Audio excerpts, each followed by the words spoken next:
Hello and welcome to the Dreaming and Doing podcast with me, Nicky Raby. I'm an actor, coach, writer, speaker, podcaster and a mum. And in my coaching work, I work with creatives, personal brands, freelancers and small businesses. In my podcast, I talk about success, but not in a traditional sense. I have conversations with those who have built a business from something they love or who have made a pivot in their career. Also those who have built a brand or a job that maybe didn't exist when they were at school, and they found a way to monetize their skills, talents and expertise.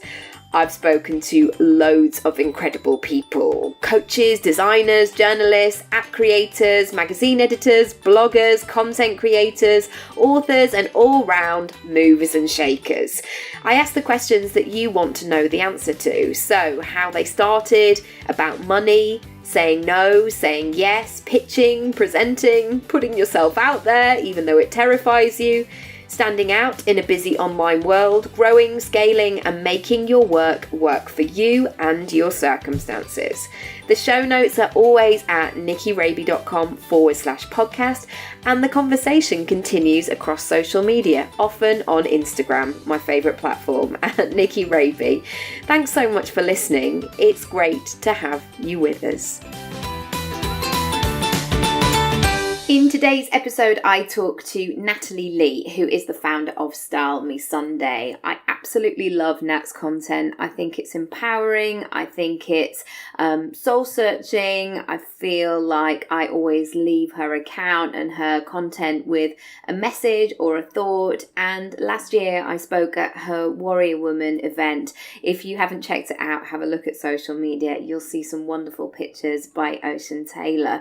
It was just a great event, bringing women together and talking about these things such as body positivity, empowerment and identity as we move beyond, the age of 17, 18, 19 that we were kind of told was the pinnacle of our beauty. I completely and utterly disagree. So it's a really great one today about all of these topics, but also how you can create your own career that is going to work alongside your children or your circumstances, and actually you can claim what you do and monetize it. I think it's a fascinating topic.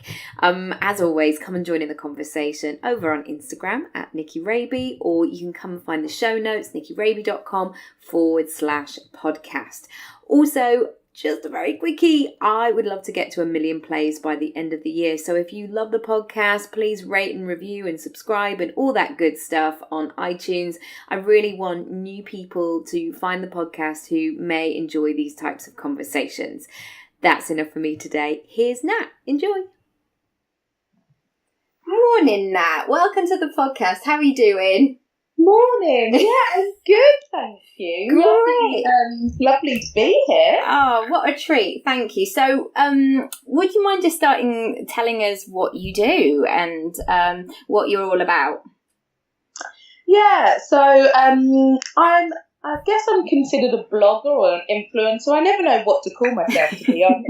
It's a real bugbear with me. I need to sort it out. I need to give myself a title. You should just coin this new term and be phone all the 12-year-old kids this is what we're calling ourselves now. So Catch up. I know.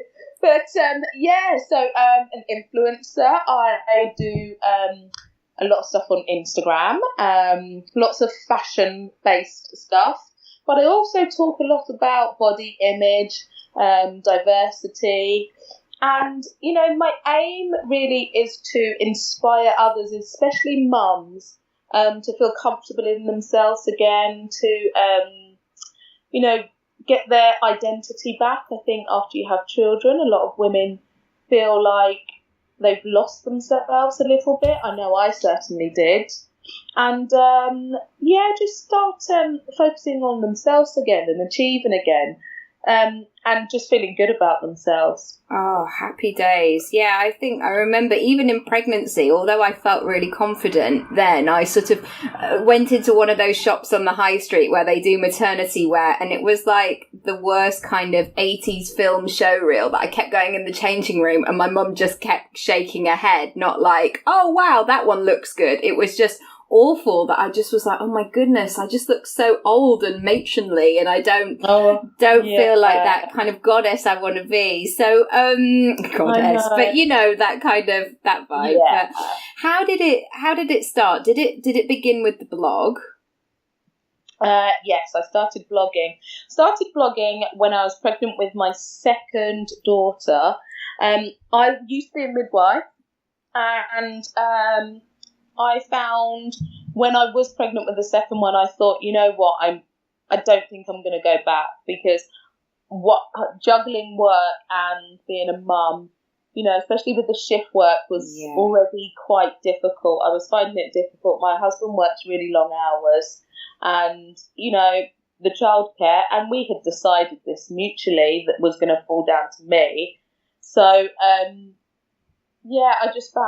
I just knew that I wasn't going to go back to work officially. So I wanted to do something that would fulfill my brain, and, you know, outside of nappies and weaning and breastfeeding, and, you know, I just wanted to do something for me. And I've always been interested in fashion. So it started off as a fashion blog primarily. And it's really evolved from there, actually. I still do fashion, but something happened, and I just decided, you know, it's not just about the latest shoes to wear, or, you know, what kind of dress is on trend at the moment. I really wanted to do something. I guess it's kind of tapping into the same feelings that I felt when I was a midwife. And I really wanted to tap into that sort of empowering other women sort of vibe. So, yeah, that's where it evolved. And I started my Warrior Woman project. Yeah, I mean, because you're in that sort of place, I guess, at the beginning of motherhood, where you're most spent kind of emotionally, physically, just everything is all out to figure out. But also you might not have those funds of going, right, I'm just going to go to Topshop or wherever, and, you know, that first time you go back to Topshop after having a baby might be quite a disappointing experience, going, I'm going to just put that crop top back. I don't think it's for me right now. Might be a little bit traumatic. Exactly. We'll leave that. But it's that moment of, you might not, because you're sort of taking on maternity leave or whatever, you might not have those funds to kind of you know, get your hair cut in the way that you want, or whatever it might be. And I think really establishing who you are as the new identity is a great place to start. And I mean, I spoke at your Warrior Woman project last year, and I know it's been in the mix. Like, tell us more about it, because it was a wonderful, amazing day. Yeah, so last year I've done the Warrior Woman projects before, but there'd always been social media campaigns before that. But last year I decided to go a bit bigger, and I invited everyone to a really super cool location. And I encouraged women to take their clothes off, have really cool pictures of themselves, and there was lots of talks. Obviously, you done an amazing talk, and the Scummy Mummies did a sketch, and there was live art and music and people being interviewed. It was just a really encouraging day where women were being really supportive to other women. And, you know, I think that's the main thing that I got out of it. There was no jealousy or comparing each other. You know, once you strip away that sort of once you strip away the egos, really, you just all realise, you know, we come in slightly different packages, but we're all very similar. We're all self-conscious, and and a little bit insecure. But, all we want is validation. We want to be seen. We want to be heard. And it's about empowering women to believe in themselves again. And I just really felt like we managed to collectively achieve that for that day. And hopefully it, sort of lasted a bit longer too. Yeah, and I'm thinking back, actually, there weren't many children there. I don't remember sort of seeing any. And it was really lovely, actually, that you often, as mums or as carers, we're doing the two things simultaneously. We're caring, but also going, blimey, I better put a brush through my hair before I leave the house, or have I got the right shoes on? Have I got a bra on? Great, lovely, I've done all of that, I'm winning. But it was very much a celebration of the new version of you as a woman, and that's a really great thing to have, and sort of separating them. How did you find the response on social media? Because I remember you putting the feelers out of saying, I'm thinking about doing this as, and that can be quite hard, actually, to sometimes go, right, this idea that I've had cooking in my head, I'm going to go live with it and I'm going to press publish and I'm going to see what the reaction was. What happened? How did it pan out? Yeah, I mean, you're right. It is always a sort of step into the unknown, and just taking that step can be really nerve-wracking. But I was pleasantly surprised. The response to it was absolutely amazing. In fact, I, probably couldn't have everyone that replied and said they wanted to be there, because there just wasn't physically enough space. Yeah. But the good thing about it is that people could, if they weren't able to attend, they could follow online, and there was lots of sort of, social media support. So lots of people were posting, and I was doing lots of stories and live stories. So people could really, get involved even if they weren't physically there.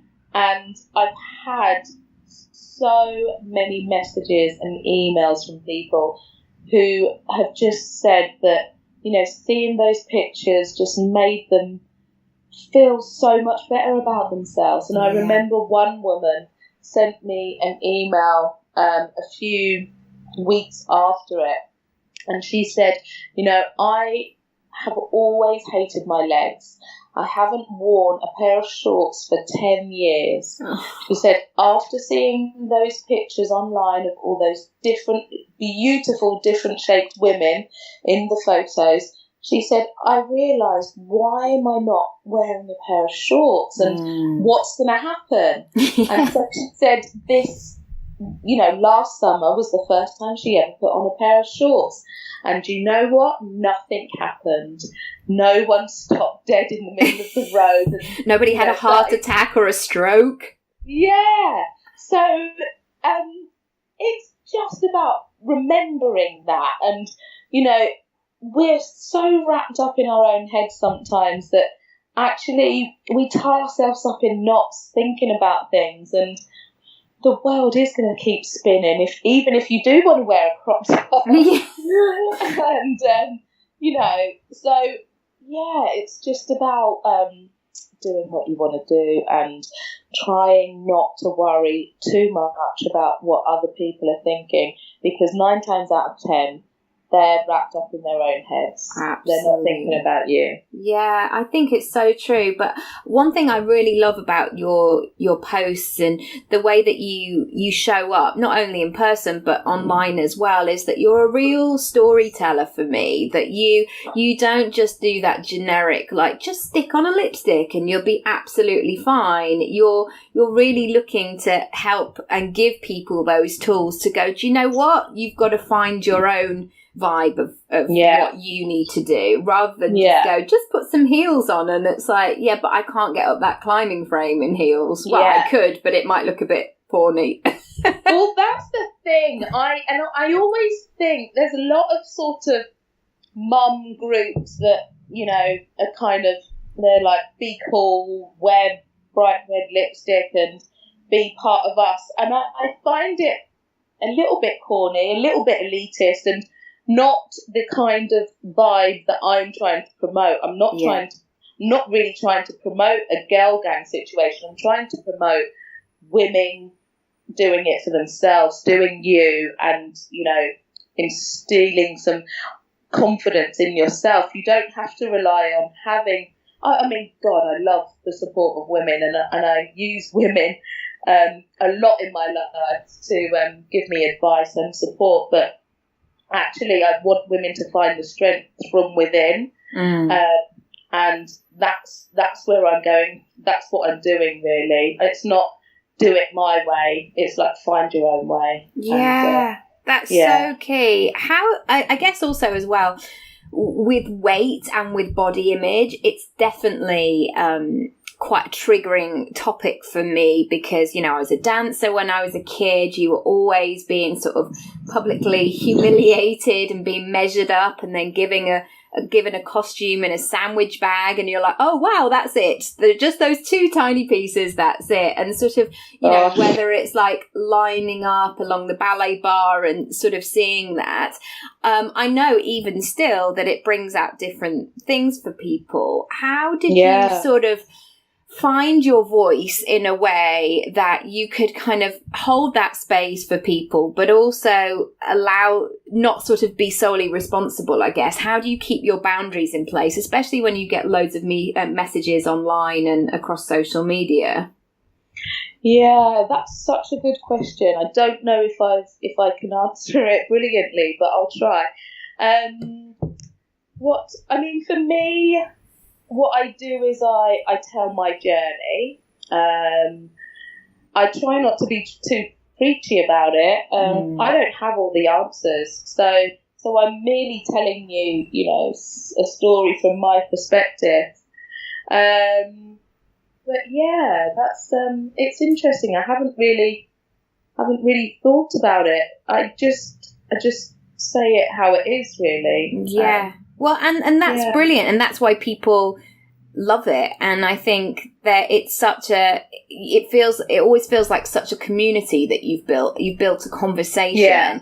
And I think that sometimes when, you know, I see huge influencers sometimes with thousands and thousands, and they have 2 comments, and I think, well, either all the followers are robots, or it's that sense that people can't quite say, oh, me too, or maybe it's just an intimidating post that people don't necessarily connect with. But especially your Friday finger post, like, tell us a little bit more about that.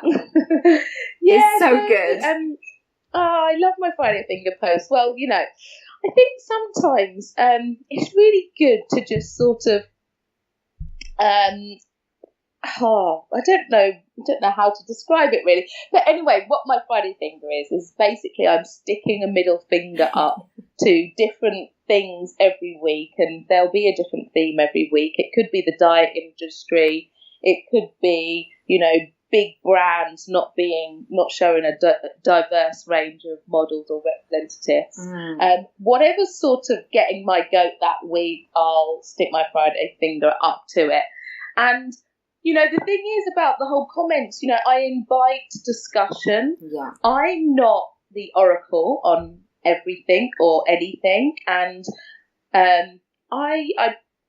it's a space where you can have a really adult, polite discussion. And I'm also happy to be challenged, or, you know, my thoughts can be sort of provoked and stimulated. You know, it's a two-way street. It's not just me sort of preaching to my followers, and I love that because I'm learning every single day, and that's great.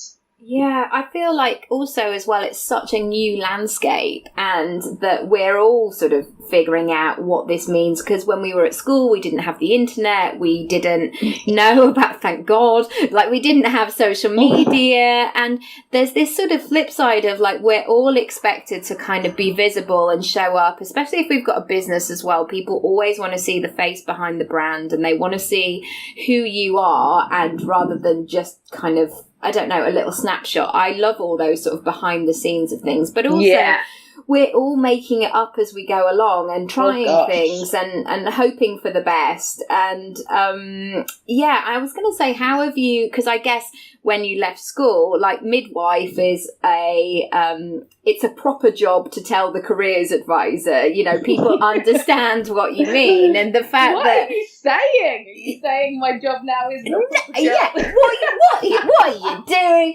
But it's a lot more ambiguous. And I see it even when I say I'm a coach, like a, you know, business and life coach. I mean, actor people kind of get it a bit more if I've got that head on. But the amount of times where I will say it, you know, when people go round at a wedding or something, they'll go, oh, so what do you do? And you say, and they kind of look at you and then they just take a sip of their wine and then they just talk to the person on the other side. I'm like, all right, fine, you don't get it. You're not my people. That's all right.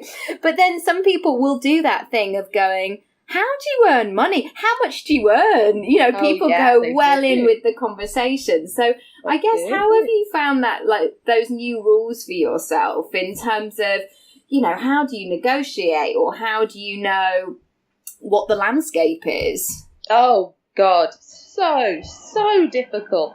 You know, it has got easier because, I've roped in some help to help me because, you know, I'm not good at certain aspects of this. I you know, blogging, you have to learn a hell of a lot of things on your own, like, you know, how to be a web developer, web designer, and did you do that thing with your husband where you run in and you go, I think I've done it, I think it's live, I think it's there, oh my goodness, and then run back in and going, oh no, it's not. Yeah, and also the many hours I spent trying to, you know, rectify things, and I'm just like, oh, I'm just not suited to this life. But no, you eventually work it out. But yeah, everything is, and you know, I've made a lot of mistakes along the way, and I've definitely learned from them. And it's really important to acknowledge that you're not a negotiator or an accountant, or it's okay to not get it right straight away. But yeah, I think obviously just learning on the job and getting advice from people. But now I do get people to help me with certain areas that I've either got no interest in or no skills in. So that's also, like, you showing up as you is a really great use of your time. You know, the photos that you do brilliantly with Ocean. Oh, she's so wonderful. Big shout out to Ocean. But it's that sense of only you can do that. You can't get somebody else going, sorry, can you just be Nat for the day because I'm, you know, doing a spreadsheet. That's the sort of the magic of you, that only you can do that stuff. The rest can be outsourced, I guess. Yeah, I mean, it's a double-edged sword, isn't it? Yeah. You know, it's great because it means that I'm in complete control and I'm driving this bus, and I love the fact that, you know, I try not to. Obviously, I get influenced by other people, but I try really hard not to sort of copy anyone or go down somebody else's route, and really try and look inwards and think about, what is it that I really want to say? What is it that I really want to do?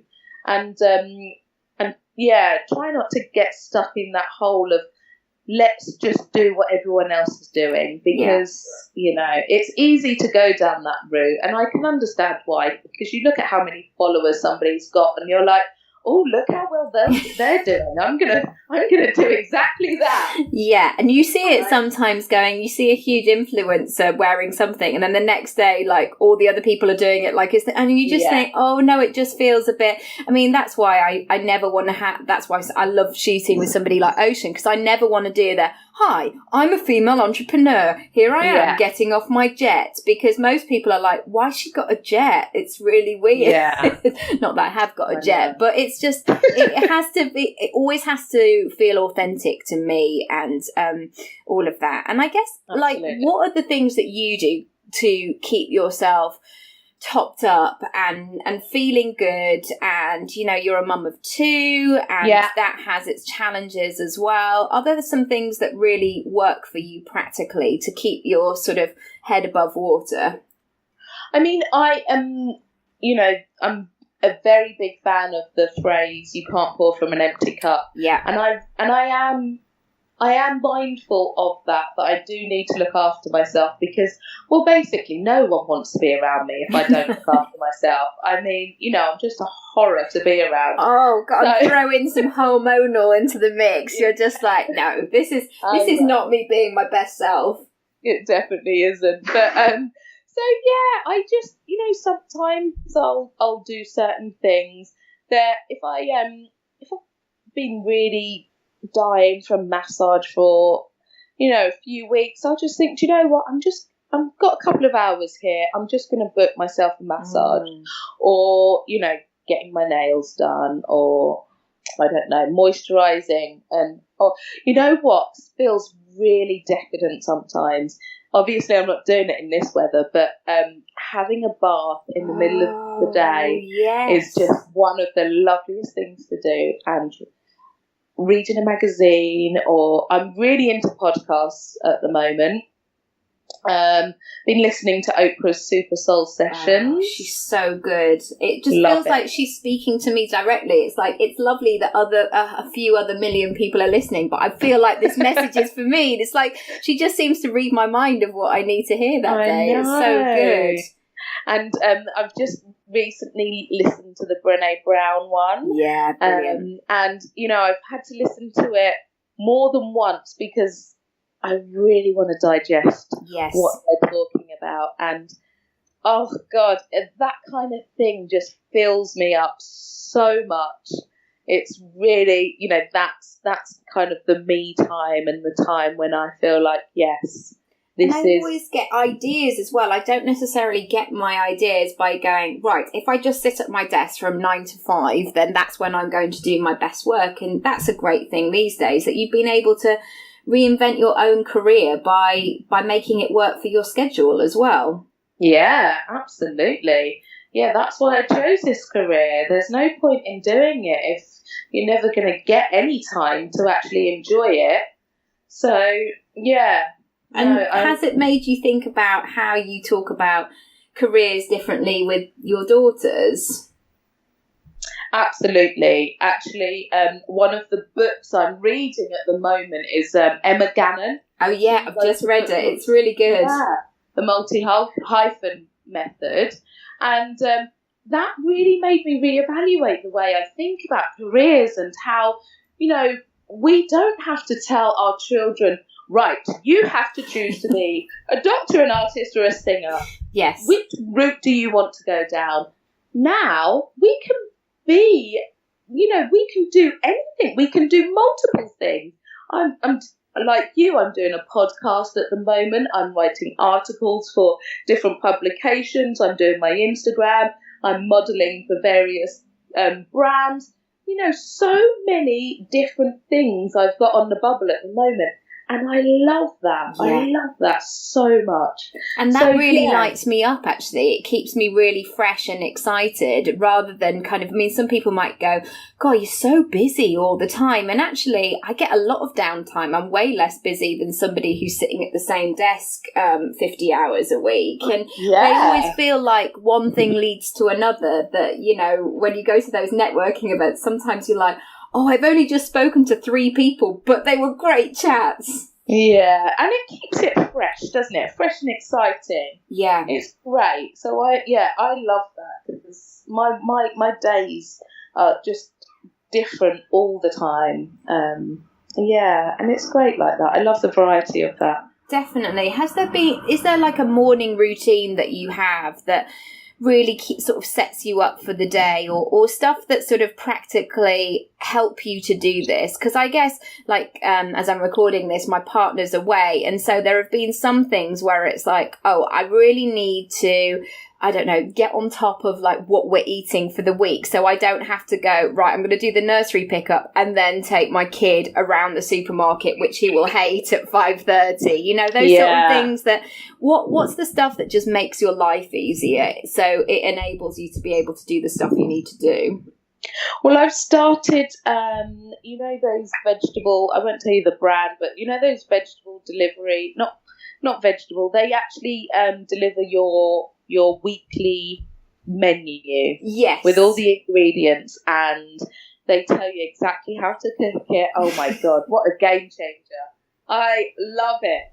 It just means that one of the things I hated doing most was deciding what to cook for family. Yeah. And it just takes all of that out of the equation. And you know how much headspace that frees up. It's ridiculous. Oh, and you actually then do something good with your evening, or it's not a stress of who's cooking. And I'm not just that woman in the middle of the supermarket carrying a tin of chopped tomatoes and going, right, what do I do with this then?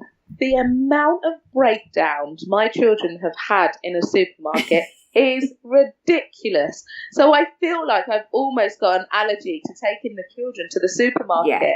So now I do it all online, or I get delivered our weekly menus. So that's brilliant. But other things, every single morning, my daughter's alarm goes off, and we always have the eldest one gets in first, and we have 15 minutes of cuddling. No. And then the younger one's alarm will get off, and she'll come in and we'll have some cuddling as well. And you know what? That just kind of sets up my day. Yeah. And we just have that time to just be with each other, just hold each other, and then we get up. And I'm not gonna lie and say it's stressless. I don't know if that's a word actually, but I'm going to claim it. But yeah, the whole sort of getting ready for school is never that easy, but it's really nice just to have that moment of calm in the morning before all hell breaks loose. Totally. Those pockets of just like, this is nice, this is what it's for, before the madness begins. I've got one final question, which is, where would you like to be in 5 years' time? Oh, what a good question. You know what? I'm actually not a planner. I don't sort of have aspirations of being in certain places, because it kind of changes all the time. Yeah. Depending on what I'm doing. But I have got something fairly big bubbling away. So for once I have a bit of an answer to that question, and I do want to be doing a lot more stuff in schools. I feel like pre-teens and teens, especially, from about 7, 8 years old, kids are becoming a lot more self-aware and a lot more conscious. And I really feel like we are not doing enough in our schools to try and help them. Rates of eating disorders are ridiculously high. Self-harming is also really, really a big issue at the moment. And I did a talk recently in a school, and when I was researching for it, I found a distinct lack of UK-based tools for me to use. So I'm working on trying to fill that gap. And so hopefully in 5 years' time, I'll be able to tell you about all the things I've done to do that. The Nobel Peace Prize that you've been awarded very gravely. But I think you're right, because I think I was very much of the generation, I'm sure you were, it's just like, oh, come on, there's bigger things going on in the world, or, pull your socks up. And And actually, we all need it. We're not all supposed to have figured this out all the time. And we all need our little box set of stuff that we can keep coming back to. But also, it's about your frame of reference. So just because, you're not in a war-torn zone doesn't mean that your experiences of anxiety or depression are not valid. Yeah. Because it's, we all have our own traumas and our own triumphs, and they're so unique to individual people. And you can't compare like that. It's just not comparable. So you can't write something off and say, what are you depressed for? You live in the Western world and you've got a roof over your head and you've got food in your tummy. It just doesn't happen like that. So yeah, I'm very much into, we all have our own things to overcome, and they're very valid, and it's okay. It's okay to talk about them, to be vulnerable, and to get support from other people. Yeah, definitely. And no matter time, that thing of a problem shared is a problem halved, but even sort of saying stuff out loud, it is that sense of like, oh yeah, me too. And yeah, I think there are some people that, especially as a teenager, if you ever, I felt a bit anxious as a teenager, and suddenly you start to talk about it, and then other people say that that's the case for them, and the relief is just huge. You're like, really? You feel Absolutely. Like this too? Oh, okay. I'm not because it's all about fitting in, isn't it, as a young adult? But it's also, if you hold something in, you attach shame to it. Yeah. So if you don't talk about it, what you do is you internalise that shame, and it just makes you feel like absolute shit. Yeah. So once you start talking about it and realise you're not the only one who is feeling these feelings, it just releases that whole feeling of shame from the pit of your stomach, and you feel it. You feel that release of the shoulders suddenly, where you realise I'm not the only one, and I don't have to feel bad about feeling this way.